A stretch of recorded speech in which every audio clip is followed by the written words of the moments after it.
ഇന്ധന വിതരണത്തിന് കടുത്ത നിയന്ത്രണങ്ങൾ ഏർപ്പെടുത്തിയ കേന്ദ്ര സർക്കാർ ഉത്തരവ് പിൻവലിക്കണമെന്നാവശ്യപ്പെട്ട് പെരുമാതുറയിൽ മത്സ്യത്തൊഴിലാളികൾ പ്രതിഷേധം സംഘടിപ്പിച്ചു. പുതുക്കുറിച്ചി പെരുമാതുറ താങ്ങുവില അസോസിയേഷന്റെ നേതൃത്വത്തിൽ പെരുമാതുറയിലെ ഇന്ത്യൻ ഓയിൽ പമ്പിന് മുമ്പിൽ നടന്ന ഉപരോധ സമരം 1 മണിക്കൂറോളം നീണ്ടുനിന്നു.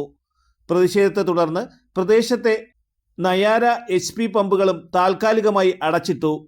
വാഹനങ്ങൾക്ക് പുറമെ പെസോ അംഗീകാരമുള്ള പ്രത്യേക ക്യാനുകളിൽ മാത്രമായി ഇന്ധന വിതരണം പരിമിതപ്പെടുത്തിയ പുതിയ കേന്ദ്ര നിയമമാണ് തീരദേശ മേഖലയെ പ്രതിസന്ധിയിലാക്കിയത്. മുതലപ്പുഴയിലുള്ള മത്സ്യത്തൊഴിലാളികൾ ഏകദേശം 2000-നും മുകളിലുള്ള യാനങ്ങളും അതേപോലെ തന്നെ 10-30,000-ത്തിന് മുകളിലുള്ള തൊഴിലാളികളും അറുംപട്ടിണിക്ക് പോകും. കാരണം ഇവിടെ ഡീസലോ പെട്രോളോ ക്യാനുകൾ മാർഗമല്ലാത്ത രീതിയിൽ എടുത്ത് പണിക്ക് പോകാൻ പറ്റില്ല. കാരണം ഈ മുതലപ്പുഴയിൽ മത്സ്യബെഡിന്റെയോ അല്ലെങ്കിൽ സർക്കാർ തലത്തിലോ വള്ളങ്ങളിലേക്ക് പെട്രോൾ അടിക്കാൻ വേണ്ടി ഇതുവരെ ഒരു പമ്പ് ഉണ്ടായിട്ടില്ല. ഈ ക്യാനിലുള്ള ഡീസൽ കൊടുക്കാനുള്ള നിയമം കൊണ്ടുവരികയും ഇവർ നിശ്ചയിച്ചിട്ടുള്ള ക്യാൻ ഈ മേഖലയിൽ നിന്നും ഒഴിവാക്കി തരണമെന്നാണ് മത്സ്യത്തൊഴിലാളികളുടെ ആവശ്യം.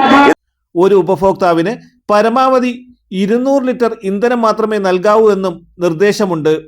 നിലവിൽ മത്സ്യത്തൊഴിലാളികൾ ഇന്ധനം ശേഖരിക്കാൻ ഉപയോഗിക്കുന്ന പ്ലാസ്റ്റിക് ക്യാനുകൾക്ക് ഈ അംഗീകാരമില്ലാത്തതിനാൽ പമ്പുകളിൽ നിന്നും ഇന്ധനം ലഭിക്കാതെ വള്ളങ്ങൾ കടലിലിറക്കാൻ കഴിയാത്ത അവസ്ഥയിലാണ്. മുതലപ്പുഴി ഹാർബറിനെ ആശ്രയിക്കുന്ന 200ഓളം താങ്ങുവില വള്ളങ്ങളുടെയും 700ഓളം ചെറുവള്ളങ്ങളുടെയും പ്രവർത്തനം ഇതോടെ തടസ്സപ്പെടുകയും ആയിരക്കണക്കിന് കുടുംബങ്ങൾ പട്ടിണി ഭീഷണിയിലാവുകയും ചെയ്തു.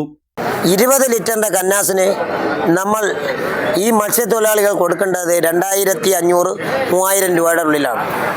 ഈ കന്നാസ് എന്ന് പറയുന്നത് 20 ലിറ്റർ മാത്രമേ അതിൽ കൊള്ളൂ, ഇന്ധനം നിറയ്ക്കാൻ പറ്റൂ.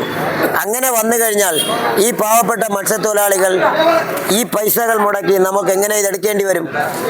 അത് ഒരു കാരണവശാലും മത്സ്യത്തൊഴിലാളികൾക്ക് താങ്ങാൻ പറ്റാത്ത ഒരു കാരണങ്ങളാണ് കേന്ദ്ര ഗവൺമെൻറ് അടിച്ചേൽപ്പിക്കുന്നത്. പരമ്പരാഗത മത്സ്യത്തൊഴിലാളികൾക്ക് ഇന്ധനം വാങ്ങാൻ പ്രത്യേക ഇളവുകൾ അനുവദിക്കണമെന്നും അല്ലാത്ത പക്ഷം പ്രതിഷേധം കേന്ദ്ര സർക്കാർ ഓഫീസുകളിലേക്ക് വ്യാപിപ്പിക്കുമെന്നും തൊഴിലാളികൾ മുന്നറിയിപ്പ് നൽകി. തലസ്ഥാന വാർത്തകൾ, പെരുമാതുറ. ഈ വാർത്തകൾ നിങ്ങൾക്കായി അവതരിപ്പിച്ചത്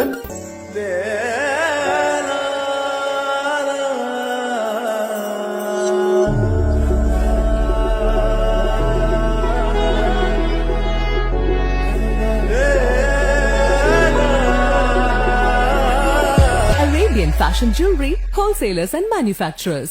ആറ്റിങ്ങൽ, പോത്തൻകോട്, ആലങ്കോട്, തൃശൂർ, ദുബായ്. അതിരുകളില്ലാത്ത ആത്മബന്ധം. നിങ്ങളുടെ സ്വപ്ന ഭവനങ്ങൾക്ക് ചാരുത പകരാൻ അന്താരാഷ്ട്ര നിലവാരത്തിലുള്ള LED ലൈറ്റുകളുടെയും ബ്രാൻഡഡ് ഇലക്ട്രിക്കൽ, പ്ലംബിംഗ്, സാനിറ്ററി ഫിറ്റിംഗ്സുകളുടെയും വമ്പൻ ശ്രേണി ഒരുക്കി CS ഏജൻസീസ് ആൻഡ് ഇലക്ട്രിക്കൽസ്.